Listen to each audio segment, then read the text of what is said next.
ফেনীর সীমান্তবর্তী মুহুরী, সিলোনিয়া ও কহুয়া নদীর পানি বিপদসীমার নিচ দিয়ে বইছে। তবে তীব্র স্রোত থাকায় বাঁধের ভাঙা অংশ দিয়ে পানি ঢুকে নতুন নতুন এলাকা প্লাবিত হচ্ছে। মুহুরী নদীর 11টি, কহুয়া নদীর 6টি ও সিলোনিয়া নদীর 4টি অংশে বাঁধের ভাঙনে অন্তত 35টি গ্রাম প্লাবিত হয়েছে। পানিবন্দী 2 উপজেলার সব এলাকার মানুষ। শহরের কিছু নিচু এলাকায় এখনও জলাবদ্ধতা রয়েছে। দুর্গম এলাকায় বিদ্যুৎ সংযোগ ও মোবাইল নেটওয়ার্ক বিচ্ছিন্ন রয়েছে। ঘরবাড়ি পানিতে ডুবে গেছে। বন্যা দুর্গত এলাকায় শুকনো খাবার ও সুপেয় পানি না পাওয়ার অভিযোগ ক্ষতিগ্রস্তদের।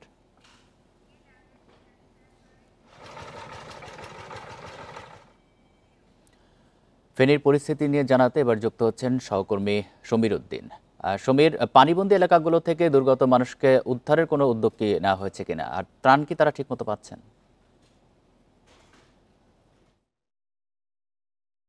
আসলে যারা একদম দুর্গম এরিয়া আছে তারা আসলে ত্রাণ না পাওয়ার অর্থাৎ সুপেয় পানি এবং শুকনো খাবার না পাওয়ার অভিযোগ আমাদের কাছে করেছিলেন। আমরা এই বিষয়ে জেলা প্রশাসনের সাথে কথা বলেছেন। জেলা প্রশাসন বলেছে তাদের যে অভিযোগ পাওয়ার সাথে সাথে তাদেরকে সেখানে পৌঁছানোর জন্য তাদের যে কার্যক্রম যেটি সেটি তারা করছেন। আমরা বললাম যে আসলে যে যারা অভিযোগ করছে এই বিষয়ে আপনাদের বক্তব্য কি? তারা বলছে আসলে একজন ইউনোর কাজ তো শুধুমাত্র ত্রাণ বিতরণ করা না, তার অন্যান্য কাজগুলো আছে। তার অভিযোগগুলো স্থানীয়দের অভিযোগগুলো এইভাবে উড়িয়ে দিয়েছেন জেলা প্রশাসন। আর উদ্ধার তৎপরতা যেটি সেটি হচ্ছে আমরা দেখেছি গতকালকে বিজিবি কিছু কাজ করেছে, তার পাশাপাশি জেলা প্রশাসনের কার্যক্রম চলছে। এছাড়াও যে জায়গাগুলোতে আশ্রয়ন করা হয়েছে, আশ্রয়ন খোলা হয়েছে, সেখানে আশ্রয় নিয়েছে বেশ কিছু মানুষ। তাদেরকে শুকনো খাবার সেখানে দেয়া হচ্ছে, রান্না করা খাবারও সেখানে দেয়া হচ্ছে। এছাড়া এখন পানি যত বাড়ছে এই পানিগুলো আস্তে আস্তে নিম্নাঞ্চলে যাচ্ছে। কারণ ফেনী, মুহুরী এবং সিলোনিয়া, কহুয়া নদীর 3টি নদীর প্রায় 22টি জায়গাতে কিন্তু ভাঙা। এই ভাঙন দিক অনবরত শুধু তীব্র স্রোতে পানি ঢুকছে, যদিও বা পানি বিপদসীমার নিচ দিয়ে প্রবাহিত হচ্ছে। তো এটি যতক্ষণ না পর্যন্ত পানি বন্ধ না হবে ততক্ষণ পর্যন্ত আসলে এটি মেরামত করা বা বন্ধ করার কোনো সুযোগ নেই। তবে যাদের যেই এলাকাগুলোতে ভাঙন দেখা দিয়েছে তারা বলেছে যে গতবার 24-এর বন্যায় যতগুলো বাঁধে ভাঙা হয়েছে অনেকগুলো বাঁধ তারা আসলে মেরামত করতে পারে নাই, যার মেরামত করতে না পারার কারণে এই এই জায়গাগুলোতে পানি ঢুকছে। আমরা পানি উন্নয়ন বোর্ডের সাথে কথা বলেছিলাম কেন এই পানি ঢুকছে বা আপনারা কেন এই কার্যক্রম চালাতে পারে তা এটি বারবার কেন বন্যা হয়। তারা বলছে আসলে যে নদীর যে নাব্যতা আছে, নদীর যে চওড়া আছে, আর নদীর ভিতরে যে প্রতিবন্ধকতা আছে, এগুলো যতক্ষণ পর্যন্ত সংস্কার না করা যাবে ততক্ষণ পর্যন্ত আসলে এই পানির চাপ তারা সইতে নদী পানির চাপ সহ্য করতে পারবে না, বাঁধ ভাঙে। আমরা বলেছিলাম যে এই যে বাঁধ গুলো সংস্কার বা নদী সংস্কার করার প্রতিবন্ধকতা কথা তারা বলছে যে বড় মেগা প্রকল্পের জন্য তারা মন্ত্রণালয়ে পাঠিয়েছে। মন্ত্রণালয় যদি সেখানে বড় বরাদ্দ দেয়, তারা যদি সেখানে অর্থ ছাড় করে, তাহলে তারা এই সংস্কার কাজগুলো করতে পারবে। স্থানীয়দের অভিযোগ যে সমস্ত জায়গাগুলোতে ইউটার্ন আছে অথবা বাঁক আছে, বাঁকগুলোকে যদি সোজা করে দেওয়া হয়, মাঝখানে যে চর আছে চরগুলো যদি কেটে দেওয়া হয়, তাহলে পানির যে গতিবেগ এই গতিবেগ নদীতে যেতে পারবে, তাইলে আর বন্যা সৃষ্টি হবে না। স্থানীয়রা চাচ্ছেন যে একটি টেকসই বেড়িবাঁধ নির্মাণ। এটি হচ্ছে আমার কাছে সর্বশেষ ফেনীর বন্যার পরিস্থিতি। ফেনী থেকে জানাচ্ছেন সহকর্মী সমীর উদ্দিন। টানা বৃষ্টি ও মেঘনার অস্বাভাবিক জোয়ারে লক্ষ্মীপুরের রামগতি ও কমলনগরে নদী তীর রক্ষা বাঁধের বিভিন্ন স্থানে ধস দেখা দিয়েছে। ভাঙনের ঝুঁকিতে আলেকজান্ডার ও মাতাম্বরহাট বাঁধের 5 কিলোমিটার এলাকা।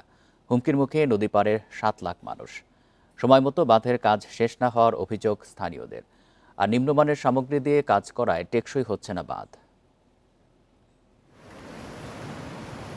গত কয়েকদিনের টানা বৃষ্টি আর মেঘনার অস্বাভাবিক জোয়ারের পানি ঢুকে পড়ে লক্ষ্মীপুরের রামগতি ও কমলনগরের বেশ কিছু এলাকায়। এতে নদী রক্ষা বাঁধের বিভিন্ন স্থানে ধসের শঙ্কা দেখা দিয়েছে। আতঙ্কিত নদী পাড়ের প্রায় 7 লাখ বাসিন্দা। ৩,১০০ কোটি টাকা ব্যয় ৩১ কিলোমিটার তীর রক্ষা বাঁধ প্রকল্পের কাজ শুরু হয় ২০২২ সালে। তবে ৩.৫ বছরে কাজ হয়েছে মাত্র ৬০ ভাগ। নদীর ঢেউ আর নিম্নমানের ডাম্পিং সামগ্রীতে বাঁধের একাধিক স্থানে দেখা দিয়েছে ভাঙন। বেড়িবাঁধটা কাজে বিলম্ব হওয়ার কারণে বেড়ে দিয়ে পানি ঢুকে আমাদের এই জনজীবন মানুষকে বিপর্যস্ত করতেছে। ৩১০০ কোটি টাকার কাজ আজকে আপনার কত প্রায় ৩-৪ বছর হয়েছে কাজ করতে আছে কোনো কাজের কোনো গতি নেই। আলেকজান্ডার ও মাতাব্বরহাট অংশে ৮ কিলোমিটার এলাকা বাঁধ ও ভাঙনের মুখে। নদী গর্ভে বিলীন হওয়ার শঙ্কায় অনেকে ঘরবাড়ি সরিয়ে নিচ্ছেন। বেড়িতে আর একটু মজবুত হওয়া দরকার ছিল, আর এই জায়গাটাতে মনে করেন বেশি খাড়ে, এখানে দরকার ছিল ব্লক আরো বেশি করে দেওয়ার। বেড়িবাঁধটা ভেঙে গেছে এবং কি অনেক জায়গায় পানি উঠেছে, মাথাবাড়াটা অনেক বাড়ি ঘর ও দোকানপাট অনেক কিছু ডুবে গেছে। প্রকল্পে ৯৭টি প্যাকেজে কাজ চললেও অগ্রগতি আশানুরূপ নয়। পানি উন্নয়ন বোর্ড বলছে নির্ধারিত সময়ে শেষ হবে প্রকল্পের কাজ।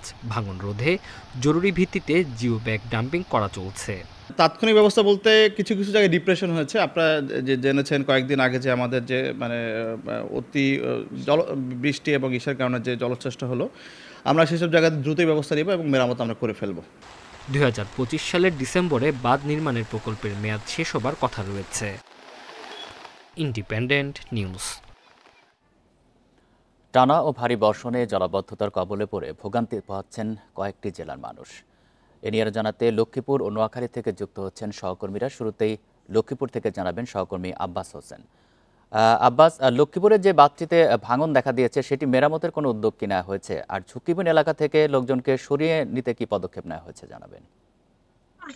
আসলে কিন্তু গত কয়েকদিনের টানা যে ভারী বর্ষণে লক্ষ্মীপুরে আমরা দেখেছি পৌরসভা বা অন্যান্য যে উপকূলীয় এলাকা রয়েছে সেখানে জলাবদ্ধতা তৈরি হয়েছে, প্রায় কয়েক হাজার মানুষ পানিবন্দী হয়ে পড়েছে এমনটি আমরা দেখেছি। তবে এখানে যে ড্রেনেজ ব্যবস্থা রয়েছে বা অন্য অন্য যে পানি সরানোর যে ব্যবস্থা সেটি কিন্তু পৌরসভা, উপজেলা এবং জেলা প্রশাসনের পক্ষ থেকে উদ্যোগ নেওয়া হয়েছে। ইতিমধ্যে বেশ কয়েকটি খালের বাঁধ কেটে দেওয়া হয়েছে এবং সেখানে পরিষ্কার করা হয়েছে যেন দ্রুত সময়ের মধ্যে পানি নামে, এমনটি যে তারা করছেন।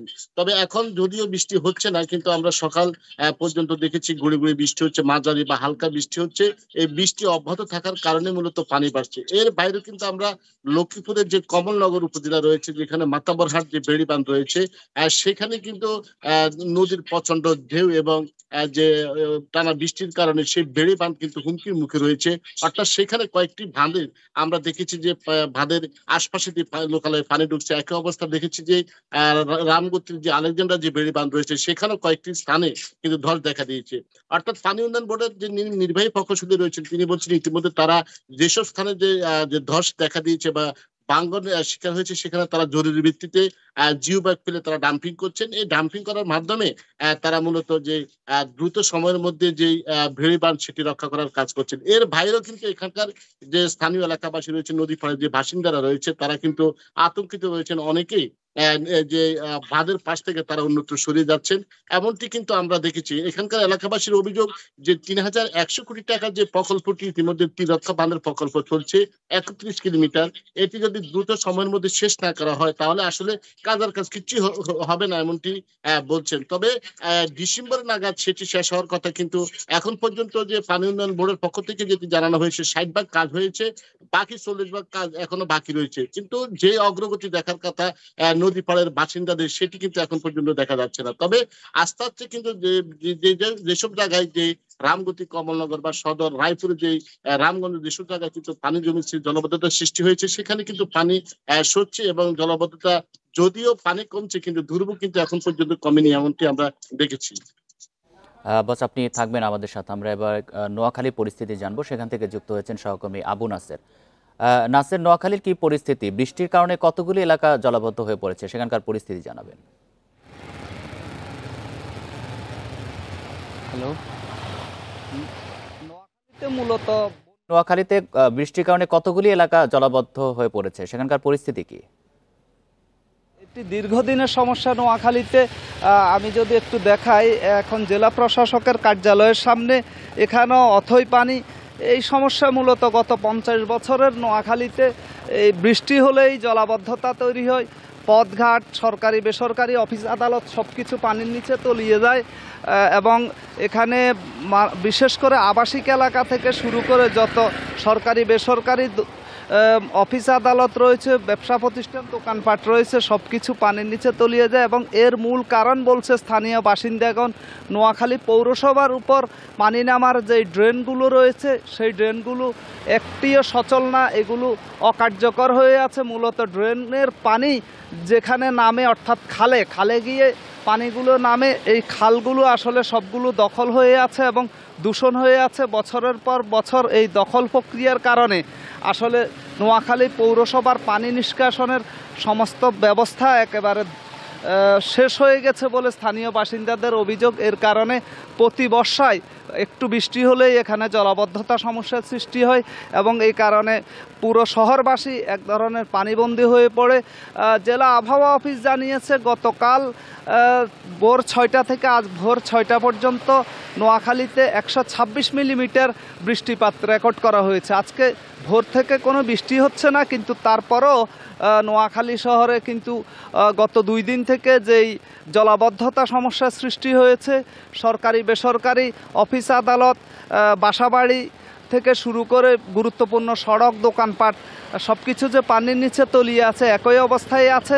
তবে আজকে যদি সারাদিন বৃষ্টি না হয় তাহলে এই পরিস্থিতির উন্নতি হবে বলে স্থানীয় বাসিন্দারা আশা করছেন এবং বৃষ্টি যেন না হয় সেই আশায় সবার, সেই কামনায় সবার। তবে যদি বৃষ্টি হয় তাহলে পরিস্থিতির আরও অবনতি হবে। অন্যদিকে ফেনীর সাথে লাগোয়া নোয়াখালীর যেই মুসাপুর রয়েছে, চর এলাহি রয়েছে, বিশেষ করে চর এলাহিতে মুসাপুরে যে রেগুলেটরটি গত বছর বন্যায় ধসে পড়েছিল, সেখানে ধসে পড়ার পর সেই রেগুলেটর ক্লোজার মেরামত না করার কারণে সেখানকার বাসিন্দারা অত্যন্ত দুর্বিষহ জীবনযাপন করছে। সেখানে ভাঙনের তীব্রতা আকার ধারণ করেছে এবং সেখানে ক্রমেই ছোট ফেনী নদী, বামনী নদী এবং বিভিন্ন নদী দিয়ে পানি প্রবেশ করছে। কোম্পানিগঞ্জের অবস্থা অপেক্ষাকৃত অনেক নাজুক। লক্ষ্মীপুর এবং নোয়াখালী থেকে জানাচ্ছেন আমাদের সহকর্মীরা। 2 দিন কিছুটা কম থাকলেও মৌসুমি বায়ু সক্রিয় থাকায় শনিবার থেকে সারা দেশে আবারও ভারী বৃষ্টির পূর্বাভাস দিয়েছে আবহাওয়া অধিদপ্তর। 20 জুলাইয়ের পর বঙ্গোপসাগরে দেখা দিতে পারে নিম্নচাপ। তবে বন্যা পূর্বাভাস ও সতর্কীকরণ কেন্দ্র বলছে টানা ভারী বৃষ্টি না হলে বড় বন্যার শঙ্কা নেই। মৌসুমি বায়ুর প্রভাবে সারা দেশের আকাশ মেঘে ঢাকা। বুধবার রাজধানীতে বৃষ্টি হয়েছে 80 মিলিমিটার। তবে চট্টগ্রাম বিভাগে চলছে অতি ভারী বৃষ্টি। ফেনীতে মঙ্গলবার পর্যন্ত 550 মিলিমিটার বৃষ্টি হলেও বুধবার হয়েছে 82 মিলিমিটার।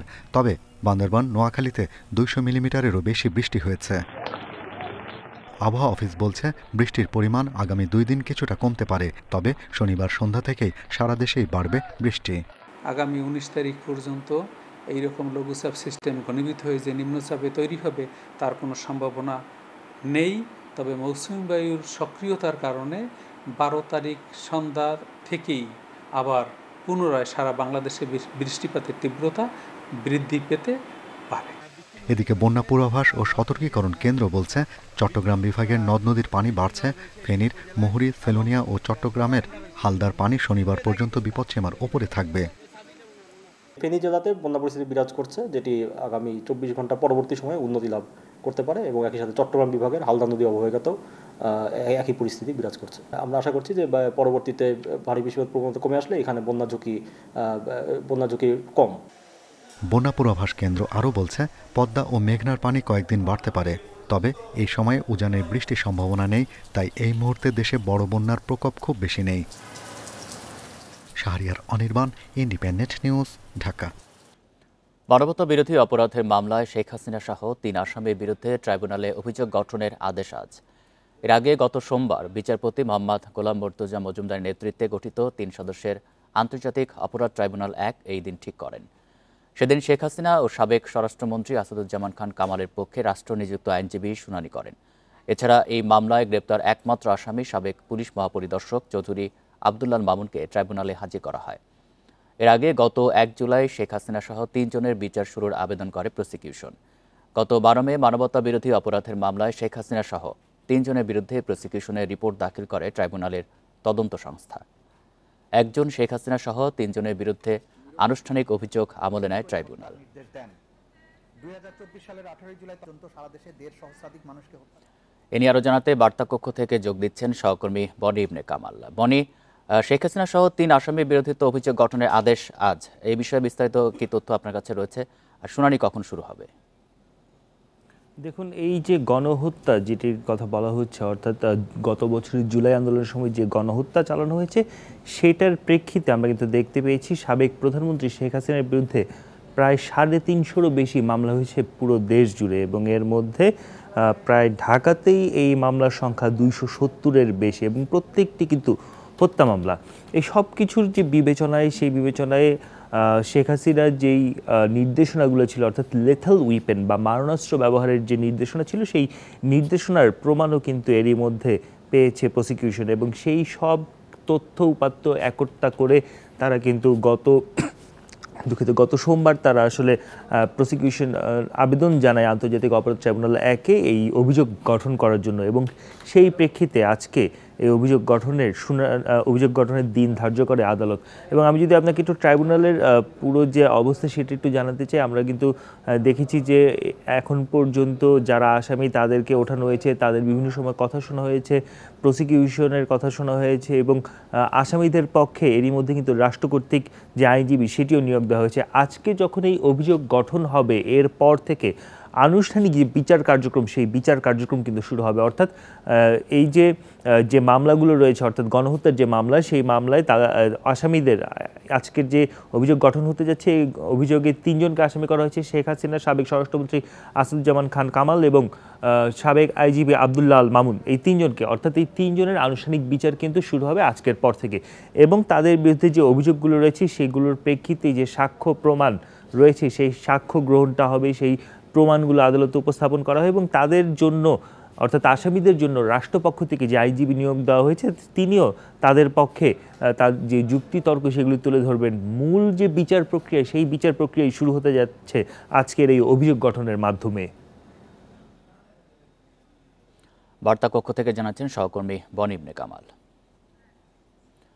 শেখ হাসিনার গুলি চালানোর নির্দেশনার কল রেকর্ডটি আন্তর্জাতিক অপরাধ ট্রাইব্যুনালের বিশেষ তদন্তকারী কর্মকর্তা উদ্ধার করেছেন বলে দাবি করেছেন চিফ প্রসিকিউটর তাজুল ইসলাম। বুধবার ফেসবুক পোস্টে এই দাবি করেন তিনি। বলেন, ফাঁস হওয়া রেকর্ডটির ট্রেলার মাত্র, এখনও অনেক কিছু প্রকাশ করা বাকি। এদিকে বিবিসি জানিয়েছে, শেখ হাসিনার ফোনালাপটি বাংলাদেশের টেলিযোগাযোগ পর্যবেক্ষণকারী সংস্থা ন্যাশনাল টেলিকমিউনিকেশন মনিটরিং সেন্টার NTMCর রেকর্ড করা।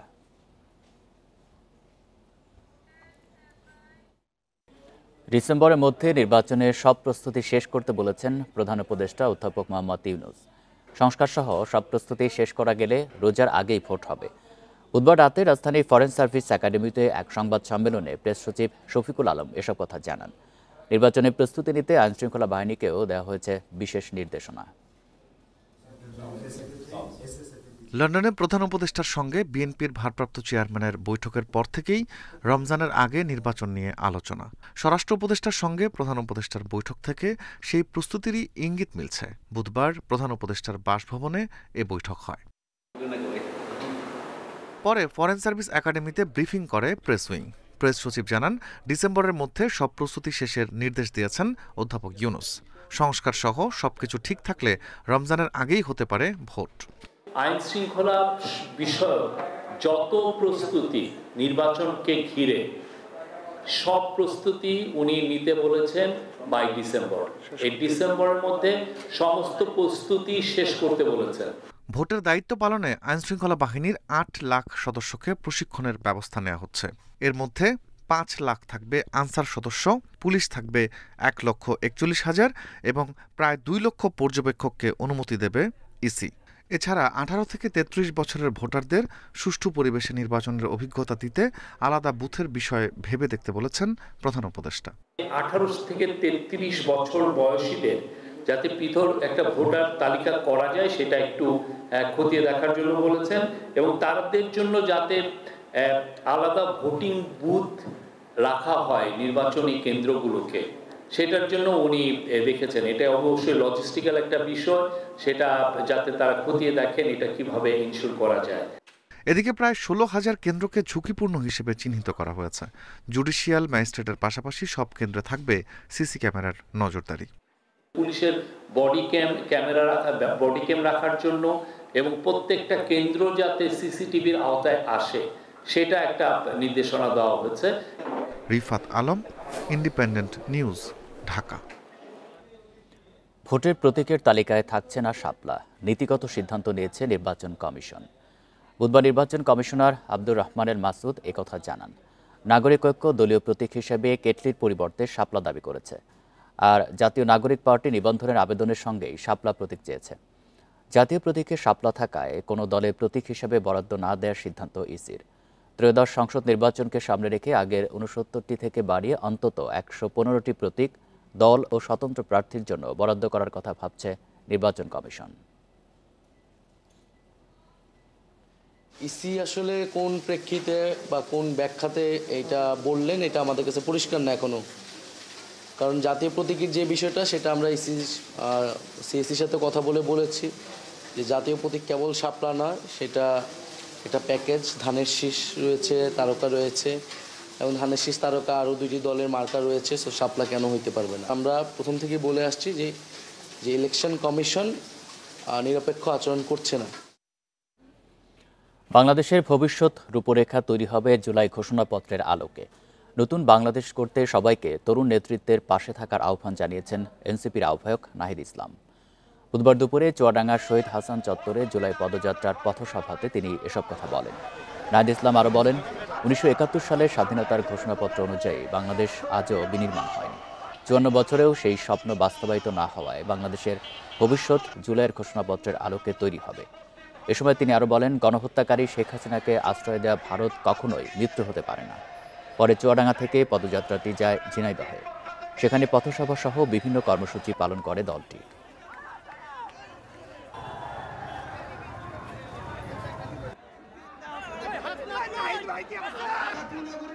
বিবিসি একটা রিপোর্ট করেছে যেখানে দেখা যাচ্ছে যে শেখ হাসিনা নিজেই গুলি চালানোর সকল অর্ডার দিয়েছিলেন। এই মারণাস্ত্র ব্যবহারের জন্য শেখ হাসিনা অর্ডার দিয়েছিলেন। এই সকল হত্যাকাণ্ডের জন্য এই খুনি হাসিনা এবং তার দল আওয়ামী লীগ দায়ী। এই ছিল এখনকার সংবাদে। ধন্যবাদ সবাইকে।